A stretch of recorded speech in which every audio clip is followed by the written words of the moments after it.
Welcome to the Prescription for Admission podcast, where we talk about hospitals and hospital-based care, who you can expect to meet, and what you may experience during your time in the hospital, both as a patient and also as a healthcare provider working in a hospital. My name is Dr. Monique Nugent. I am a practicing hospitalist and also the author of Prescription for Admission, the book, where I talk about many of the same topics. Thank you for joining me and enjoy the show.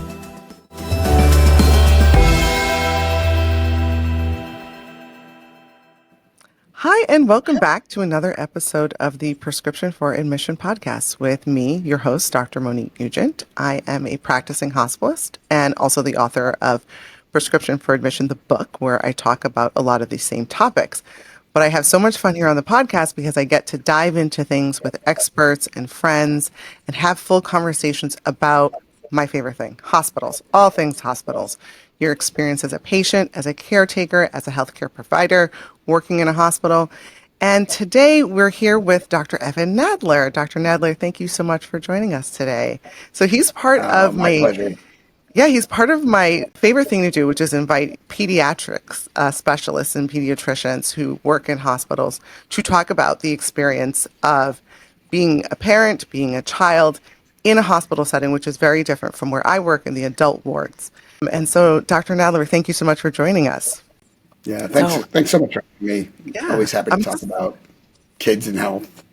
Yes, so we've got a lot to cover. I'm just going to introduce Dr. Nadler because he's quite impressive. Dr. Evan Nadler is one of the nation's leading pediatric bariatric surgeons who has a mission of treating children with obesity for over 20 years. Now he is on a mission to help both children and adults overcome obesity with expert care, education, and innovative solutions, with a goal to transform the lives of the over 100 million people battling the disease of obesity. He's currently writing a book, he has a YouTube channel, and has started a pediatric telemedicine weight management practice to help address the gaps of access to care nationally. Dr. Nadler, Evan, thank you so much for being here and for your time. So, again, great topic for me. I love to talk about this stuff.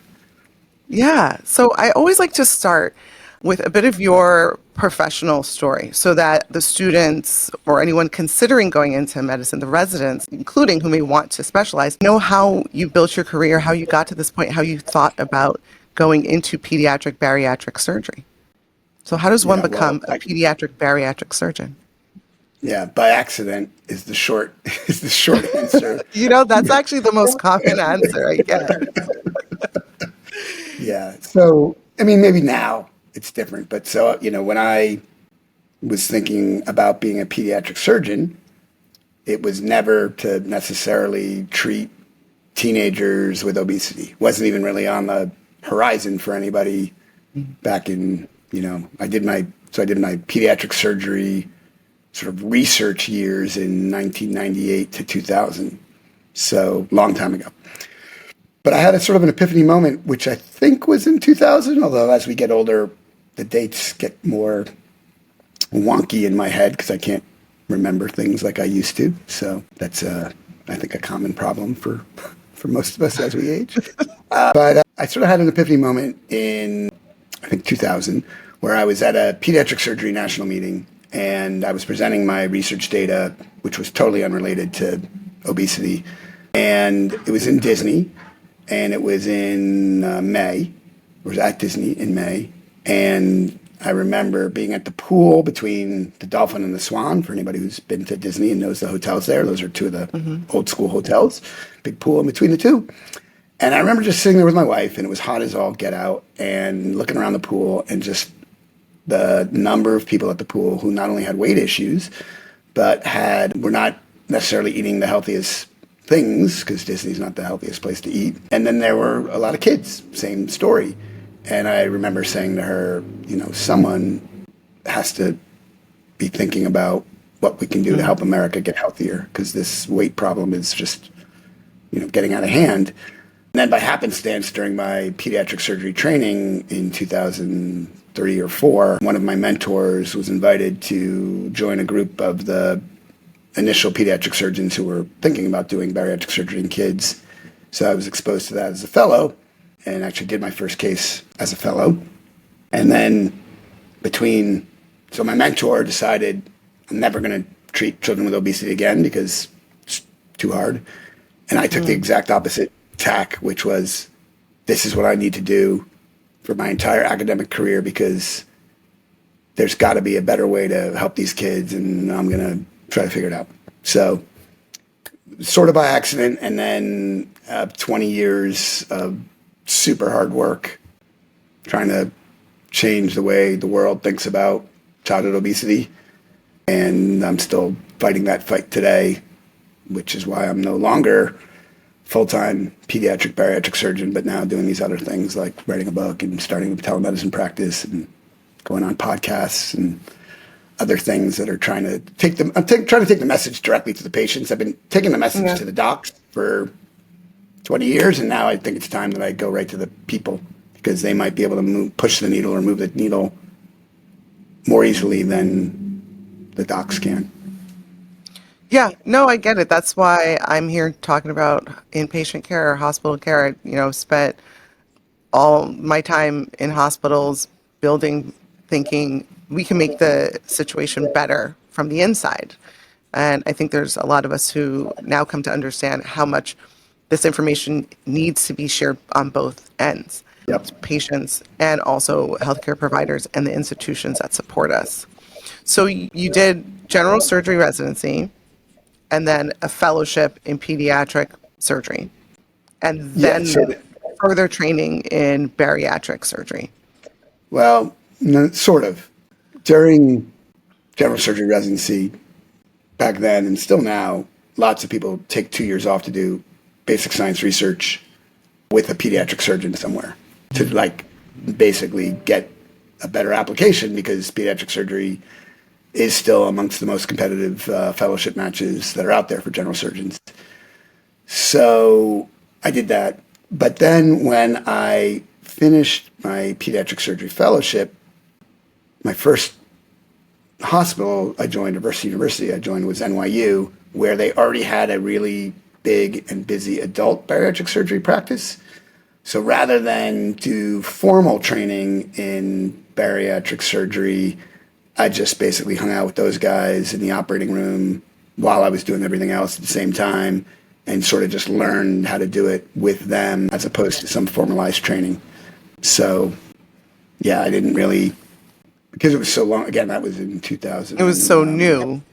It was so new that people didn't really know. And quickly I became more experienced than anybody else in the country. So it wasn't like I wasn't going to go back and do formalized training. So I've never actually had formalized bariatric surgery training for what it's worth. So it's interesting because as medicine changes, things change, things become new. So like me as a hospitalist, I did residency and then I was like, I am a hospitalist. I just decided to be a hospitalist. But now there's talk of that becoming a fellowship, like a real, you have to apply for fellowship. There are fellowships for hospital medicine that are not required to call yourself a hospitalist. But again, that field of hospital medicine, people didn't really think of as worthy of a fellowship until kind of now. We didn't really think that it was these acutely ill patients, this like time in someone's life where you're very sick is a very different experience from how we treat patients at other times, right? And so kind of the same thing with you, what you were saying, that maybe the need wasn't there. And as you're coming up, you're growing with the need.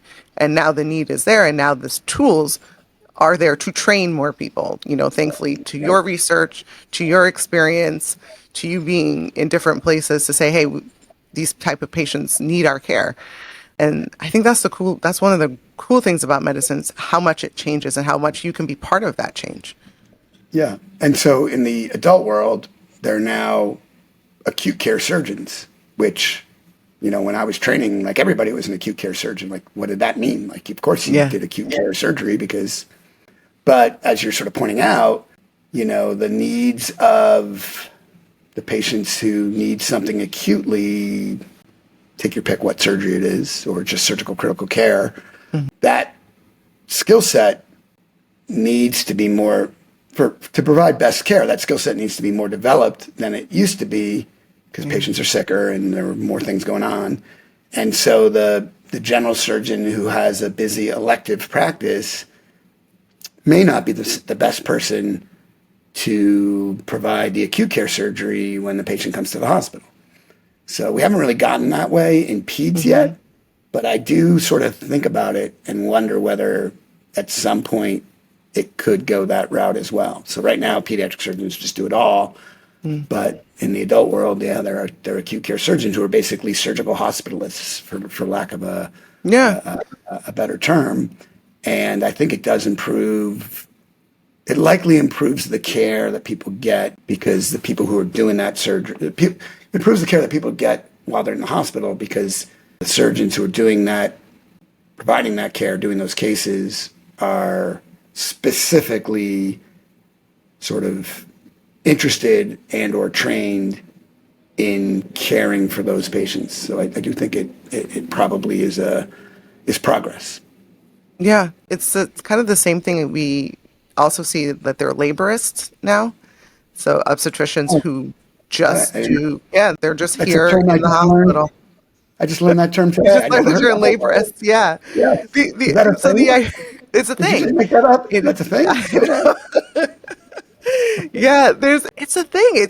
I think more and more we come to understand that the hospital is like a place of different needs.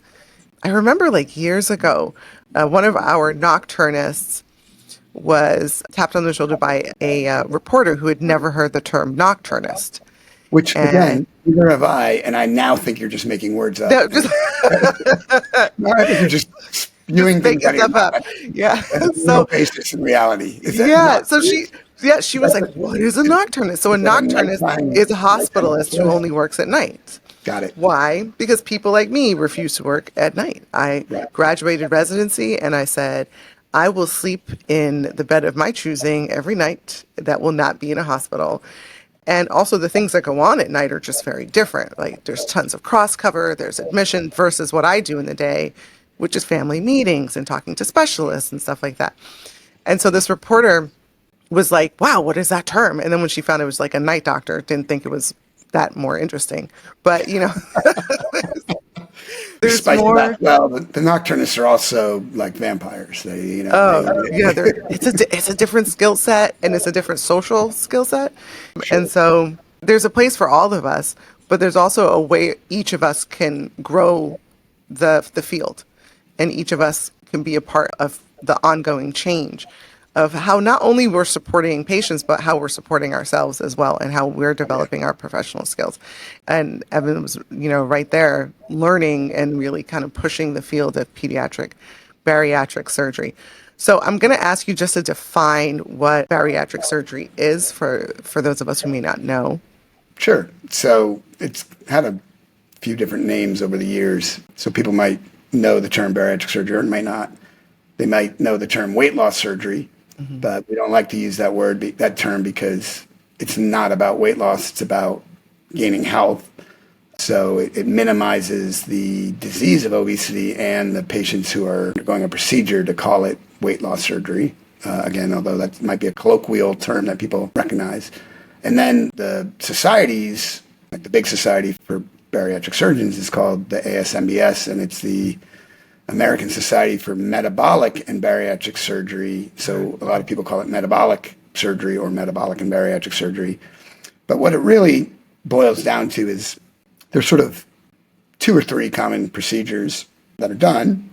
One is the gastric bypass, which sort of started the whole field, and people, again, might know about that surgery. And when that surgery became popularized back in the 1990s, it had a fair number of complications and was done technically differently than it's done today. And so it kind of got a bad name and a bad rap that I think has persisted over time.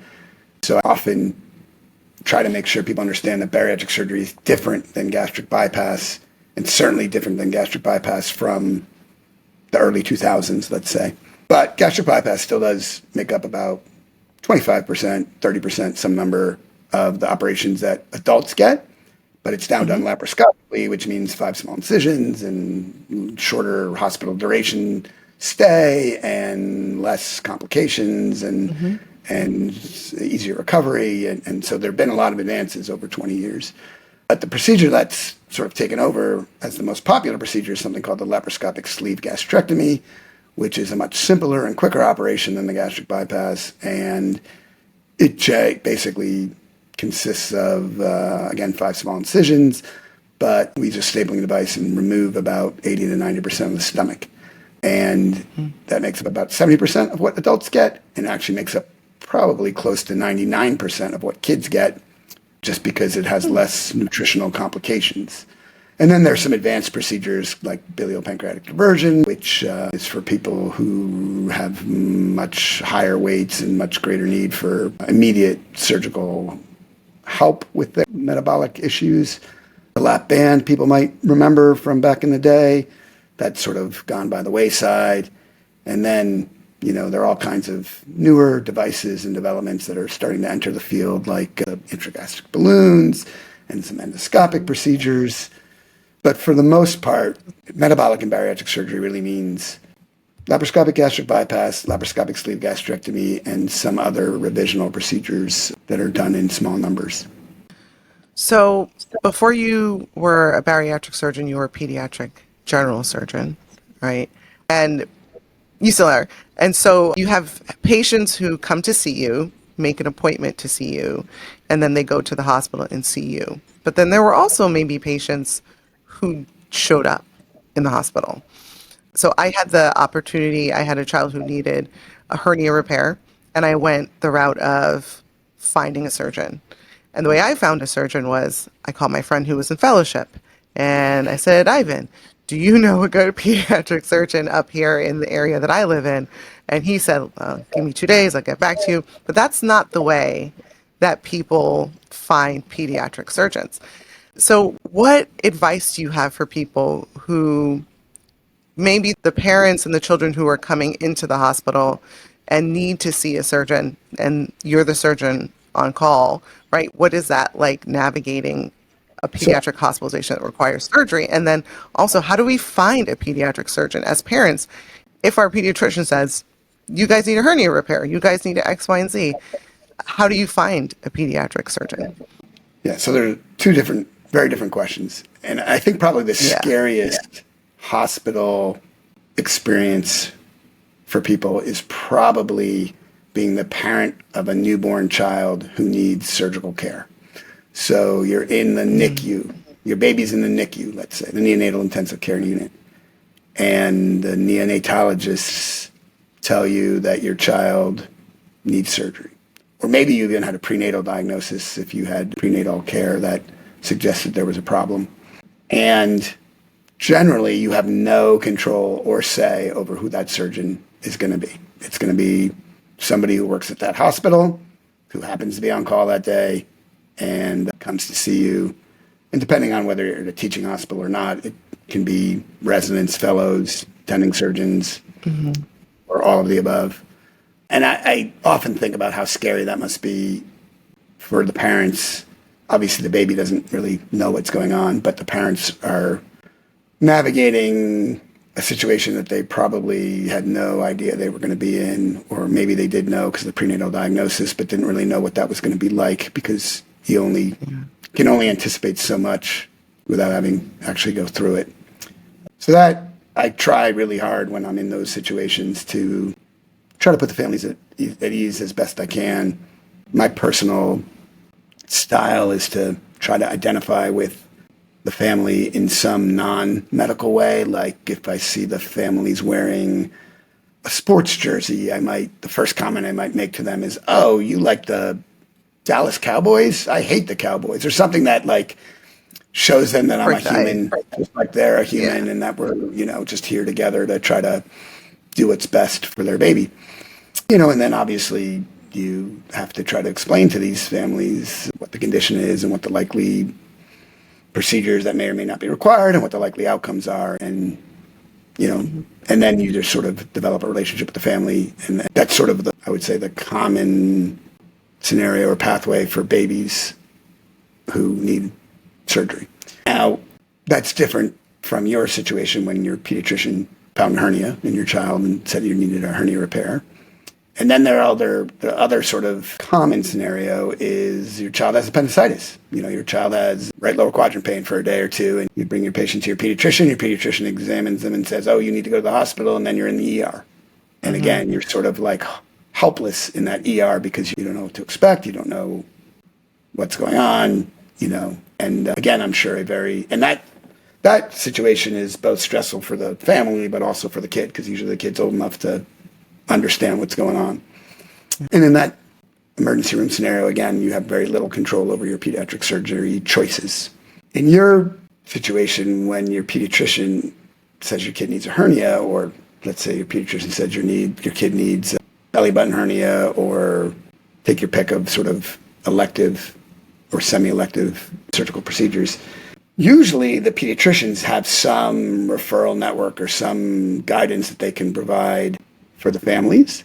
But if they don't, then, and it's on the family to find somebody, that's sort of a situation where I don't want to say go ask your chat bot or Copilot or Chat GPT, but the reality is you have to go, like if you live in Washington, D.C., where I live, or Boston, where you live, you might have to enter into Copilot or take your pick which search engine you want to use, Gemini.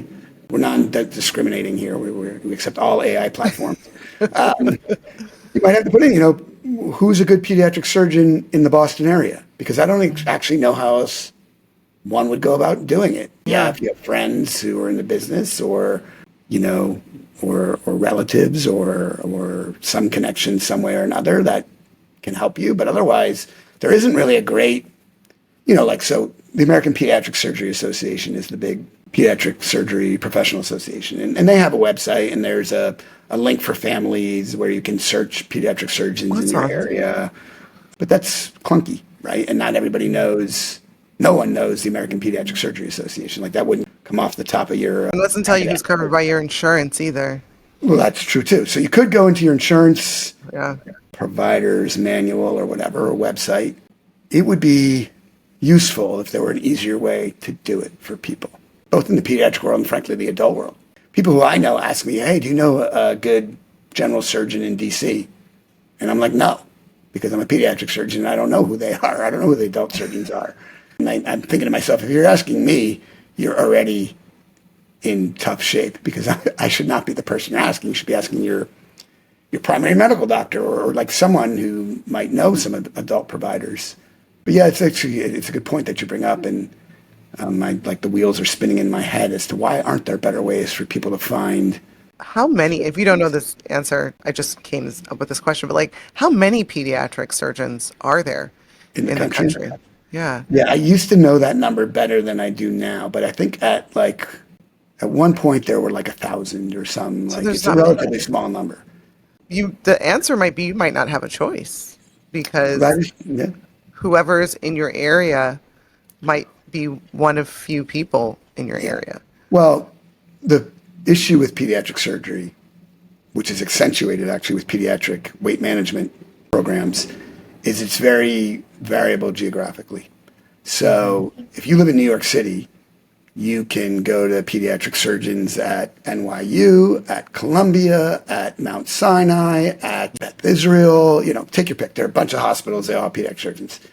If you live in Montana, there are no pediatric surgeons who actually, well, I take that back. I think there are 2 pediatric surgeons who are full-time in Montana for the entire state. And the whole and state. If you don't live anywhere near those people, because they live up near Glacier National Park in the very, up near Canada, then you may not have a choice. In fact, you may actually be told you have to go to another state to find pediatric surgery care. So it's there are too many pediatric surgeons in high-density places and too few high-density population places, and too few in other regions where population density is not so great. Yeah. And then again, that's even worse. If you look at weight management, pediatric weight management or pediatric bariatric surgery, it's even worse. The states that need it the most are in the Sun Belt, the Southern, the Bible Belt, and that's the place where there are the fewest pediatric bariatric surgery programs that exist. So it's just a disconnect of the whole medical system that we're not likely to solve during this podcast, but You don't think so? no, I don't think so. But it's a problem. And Yeah. actually, one of the reasons we started our pediatric telemedicine weight management program is that you no longer have to drive 2 hours to see somebody if you live in a place that's not close to anybody. So, Yeah. No, uh, that's a discussion that I'm definitely going to have as well, is like health equity outcomes. It's not just, people often think it's woman, man, black, white, old, young. There's so many things that lead to disparate outcomes. And your physical location where you live is one of them. Right. for And I sure. think we have this conversation probably in the public is more aware of it when you talk obstetrical care, because people talk about having to drive 2 hours to deliver, and then there's a viral video of a woman delivering in a car, so that's like a thing people talk about. It's like, oh, there's no obstetricians in these rural areas. But really what you're hitting the nail on the head is there's no care. It's not just babies that need to be born. Kids will get appendicitis. Somebody needs care for their obesity. Nana needs to be supported with physical therapy in a nursing home. Like, your physical location is one of the things that can drive disparate outcomes. So, yeah, That can be true in urban areas. Like, my partner in my telemedicine program is from Atlanta, and she talks about how people who are south of Atlanta will not drive into Atlanta to get care almost under any circumstances. Like, they just will not do it. And I don't remember. SWATs. Yes. Yeah. I don't. I went to college in Atlanta. Okay, so Yeah, I know. It's true. Yeah. In DC, it would be always the river.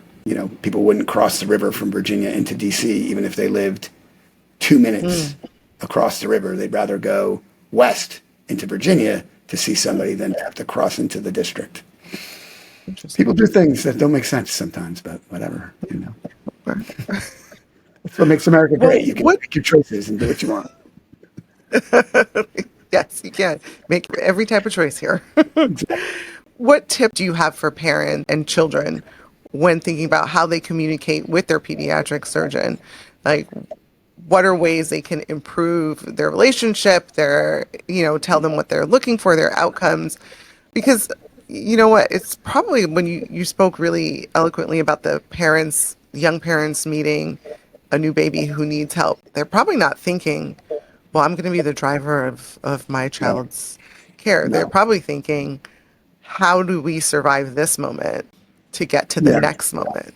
And so I know, because needing a surgeon, like, even if you electively need a surgeon, it's intimidating. It's scary. Someone is like, you're going to pay someone to cut you open. I jokingly say that if they did that on the street, you would call the police, but instead you get you're signing up for it. And so it's intimidating. And it's also really just you're probably in a desperate situation where you're like, I am this sick. I am in this much pain that I am seeking, this type of intervention. And so what tips do you have for parents and how they think about and how they communicate with their surgical team? Yeah. Well, I would start by saying, hopefully there are providers who are also listening to this podcast. And I think the providers, we often forget how intimidating we are, surgeons or otherwise, but especially surgeons, because we've been the media has portrayed us to be these, egomaniac, I can't remember the movie that William Hurt was in, but the doctor, we've been made out to be these monsters, frankly. And some of us are, there's always some truth in stereotypes, but so if they're providers listening, I would tell them, remember that the people you're talking to probably don't know any surgeons, and they immediately go to whatever the media portrayal is of surgeons, and that's what's in their mind, which is why I try to break the ice with something that's completely more humanizing, sports or whatever else I can find that might break the ice, cultural, whatever, something that just makes it clear that I'm just a person and I'm not some technician that's just coming here to perform a procedure. So on the parent side, that is also still important. Remember, that you're dealing with a human. And sometimes if that human isn't maybe giving you the right vibes or the right juju or whatever you want to call it, it might be because he or she's having a bad day or whatever. Like, they're human, so don't necessarily judge them too quickly either. But you should definitely advocate for yourself and your kid. And you should ask as many questions as you feel like you want to ask. And if your surgeon doesn't like that, then you might have the wrong surgeon.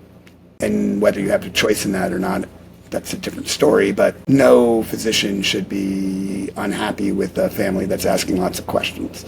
Like, that's part of I agree. what we do, and we should be open to people questioning us. In fact, I used to tell people all the time, go get a second opinion. Like, I mean, for elective stuff, I'd be like, I will not take it personally that you want to go talk to somebody else to confirm what I'm telling you, because, that's what you should do, or go home and look it up on the internet, or, again, use AI if that's the way the world is going. I used AI to figure out what procedure my dog should get for his torn ACL. So, turns out it was the same thing that the veterinarian surgeons were telling me, but I just checked. I was like, I don't know, what do I know? But the point is like, advocate for yourself, and don't be afraid to ruffle a few feathers if you have to. Like, you need to feel comfortable with what's going on with you and your kid, and if that means speaking out a little bit more, then do it. And, hopefully the person you're talking to will understand what kind of stress you're under as a parent or as a kid. And, the goal for any surgeon is always really to help the person they're treating and the family if it's a kid. But, sometimes there are disconnects, but hopefully more often than not, you can really, forge some sort of relationship with your surgeon and feel comfortable that he or she is doing what's in the best interest for you and your children. Ask questions, get a second opinion if you have the time and the ability to do so. And I like to give each other grace, and I think we as providers, we need to remember that you're often meeting people on their worst day. Yeah. And sometimes it's the opposite too. Like, I have definitely met patients on days where I am just not in a good place, and I may not be nearly as good at showing empathy or tolerant of questions than I should be. Mm-hmm. So hopefully, and there've even been, I think, occasions that I can remember where I've gone back to patients the next day and been like, sorry, I was a little bit short with you yesterday because I was just having a bad day, and happy to answer whatever other questions you might have now because I didn't give you the time that maybe I should have yesterday, or something like that. Yeah. And so just, again, in general, people are too quick to judge others. So I always advocate for, you said it, you put it well when you said give each other a little bit of grace. Like, just give people a little bit of understanding if they're not quite what you had hoped for on your first interaction. And I think that goes both ways. Yeah, no, it definitely does. If you can identify that you haven't done it well and gone back and asked for a second chance, that is an amazing feature. And I hope our people who are listening, med students, residents, whoever's listening, can know that it's okay to do it again. Like, it's okay to say, yesterday was not a great day. How can we realign? Because that therapeutic relationship is a relationship. It means that we do this back and forth. You ask a question, I answer. I ask a question, right? You answer. And if there are times, which there can be, where the relationship is truly broken, then as a parent or a patient, you should see if there's an opportunity to find a new provider, but also vice versa. Like, if you as a provider understand that the relationship is broken, that's the time to ask your partner or your boss or somebody else in your group to say, listen, I didn't connect with this family. It's probably on me, but it might be on them. I don't know. But anyway, I didn't connect with this family. Do you think you could step in? Because I think it'll be best for everybody if you assume care or whatever. And I think we're too probably proud to do that most of the time. But I think, again, everybody's goal should be to just have whatever is in the best interest of the patient. So if that means you as a provider stepping out and letting somebody else come in, then do it. Like, just don't don't have the pride or the ego or whatever it is that keeps us from doing that from time to time. Yeah. Because I think, again, you just want the patients to do well, and that means also having a good relationship with the providers. That's true. It's very true.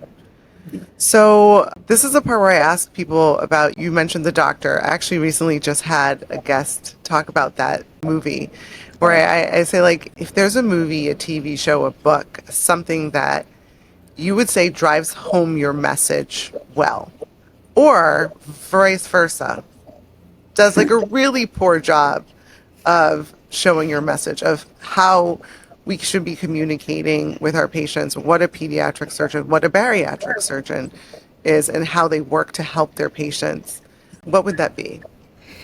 Well, my YouTube channel does a great job of showing I love it. what people should do. Like, you just go to my YouTube channel, you'll see Yeah. exactly how it should be done all the time. No mistakes ever. No, wow. Like, I haven't watched The Pit, although some people tell me it's great. I think if people want to see how it shouldn't be done, you could go watch Fit for TV, which is the Netflix documentary about The Biggest Loser TV show. Yeah, I just watched that 2 weekends ago. Not only did they really just do a number on those patients, on those people as individuals, but even the doc in that show, like, in my opinion, I don't know. I don't think maybe he truly didn't know what was going on, but I find that hard to believe, because how could you be a doc watching people lose 200 pounds with diet and exercise and not be suspicious that something unhealthy was going on? Mm-hmm. So I would say that might be an illustration of what not to do. And certainly don't yell at your patients like Jillian Michaels and Bob, whatever that guy's name is. Barker? Don't do that. Bob Barker. I feel like that was like a game show host. Yeah, Bob Barker is The Price is Right. Oh, okay. But what was Bob's name? Anyway, but like, that's not a way to motivate your patients to do anything. So don't behave like that. And I guess, the other one that might not be my favorite way of doing it is My 600-Pound Life. Like, the way the surgeon on that show, is that the name of the show? Yeah. Yeah, with Dr. Narweezen. Yeah, Dr. N or whatever his name is. Yeah. Again, he doesn't particularly treat his patients very well, in my opinion. He gets results, I guess, but at least the TV suggests he does. I don't know how many good examples there are that are out there, because good examples don't make for good media. Like, no one wants to see 100% true. Like, what TV show would be worth watching when the docs and the patients and everybody gets along and everything always goes right, and like it's some fun, roses and unicorns or rainbows and unicorns. Like, no, that doesn't make for good TV or good movies or whatever. So I don't think there are that many good examples. There are probably people who I could give you as good examples, but not necessarily in the media that I can think of. But maybe I'm that's very true. No, you hit it head on, particularly around physicians' portrayal in media. I think it makes better TV when we're yelling at people. In reality, you get in trouble when you yell at people, right? Yeah. You get fired if you are problematic. But on Grey's Anatomy, you get promoted, And so it is different. And that's why I ask people this question, because if there's a good one, my favorite pediatrician or on TV was only a part of an episode on Scrubs where Dr. Cox takes his child to the pediatrician. And I just love that interaction of being a pediatrician to a doctor's kid. And, because he says to him, like, you have seen the worst.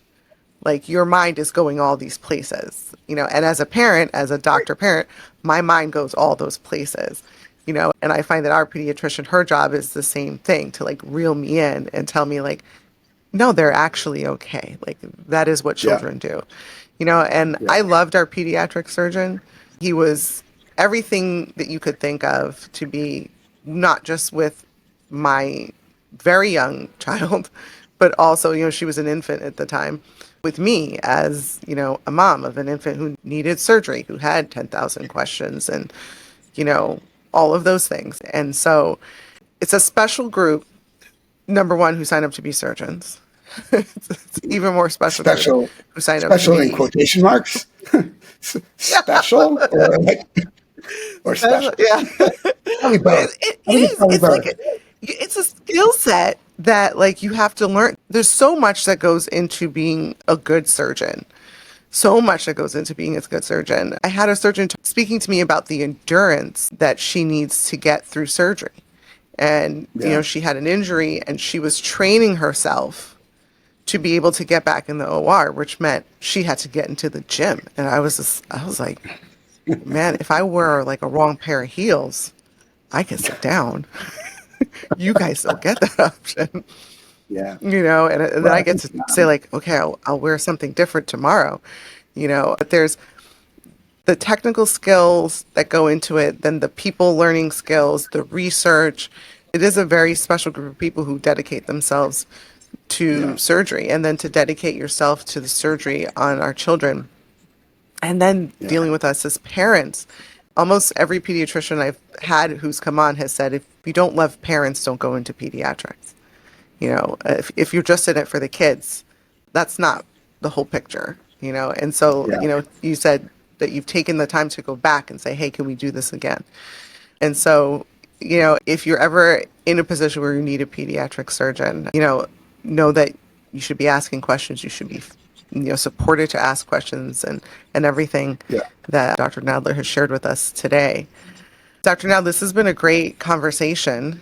Thank you so much for your time. Thank you for all of your work that you've done for patients and their families over the years, and being a part of trailblazing into pediatric bariatric surgery, and also working on expanding access to care through telemedicine. You're out there doing amazing work. And then you found time to talk to little old me.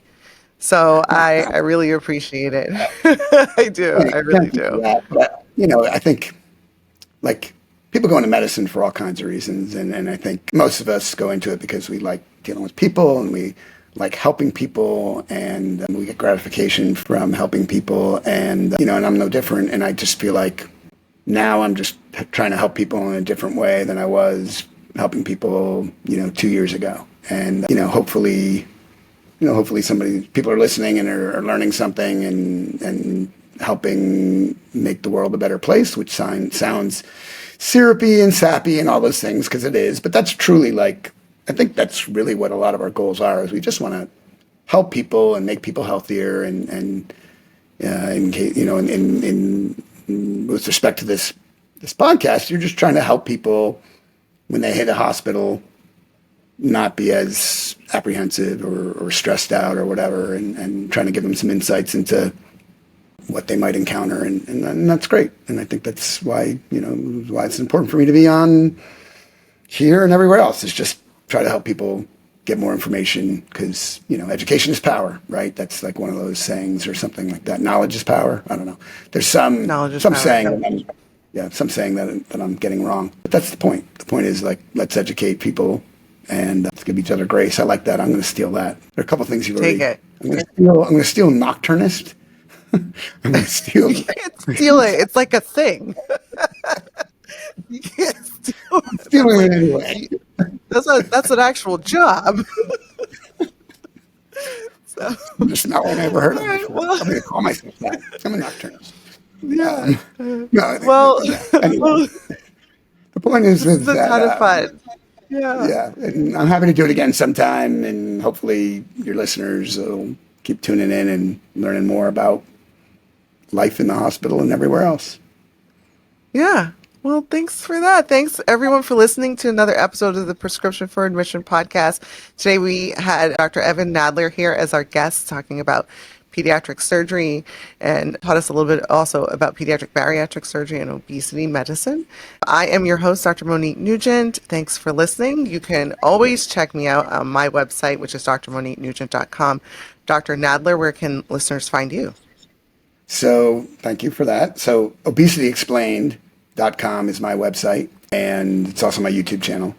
And I actually don't even care if you email me directly. So it's, if you have questions, it's evan.nadler@EPNMD, which you can sort of see below my name. That's my initials. And my credentials.com. So I am happy to help anybody who needs help in any which way, form they need. So reach out. All that will be in the show notes as well, including your email. If you're okay with that, we'll stick that in the show Sure. notes. And yeah, you can come back to another episode of Prescription for Admission on Spotify, Apple, anywhere you find podcasts, YouTube as well. Please check out Dr. Nadler's YouTube channel, which is a wealth of information about obesity medicine. Please take some time to check that out if you're interested. And like and subscribe and come back for another episode of Prescription for Admission. Thank you so much, everybody. Have a good one. Bye.